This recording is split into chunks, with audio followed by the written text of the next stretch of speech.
ইতিহাসে ভারত মাত্র ৩ বার নকআউট ম্যাচে অস্ট্রেলিয়াকে হারাতে পেরেছে এবং যুবরাজ তিনবারই ম্যান অব দ্য ম্যাচ হয়েছেন।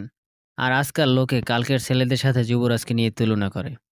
ইন্ডিয়া যুবরাজের মতো মিডল অর্ডার ব্যাটসম্যান আর কেউ নেই। রাতে ঘুমানোর সময় হাত বাঁকিয়ে রাখলে পুরো সিরিজ থেকে বাদ পড়ে যায়।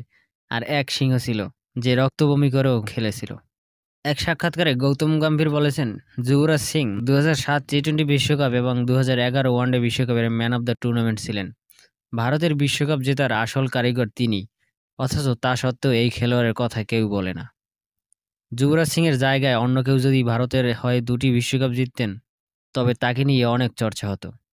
অথচ যুবরাজের আত্মত্যাগ সম্পর্কে কেউ একটি কথাও বলে না। ক্যান্সারের সঙ্গে লড়াই করেও মাঠে লড়াই করেছিলেন যুবরাজ সিং, অথচ তার প্রাপ্য সম্মানটুকু তিনি পাননি। যুবরাজ সিংয়ের মতো ক্রিকেটার লাইফ টাইমে একবারই আসে। ভারতীয় ক্রিকেটে তার মতো অলরাউন্ডার আর আসবে না। আজকাল আমরা অনেক খেলোয়াড়কে হিরো বানিয়ে দেই, কিন্তু আসল নায়ককে ভুলে যাই। যুবরাজ সিং ভারতীয় ক্রিকেটের ইতিহাসের আসল নায়ক।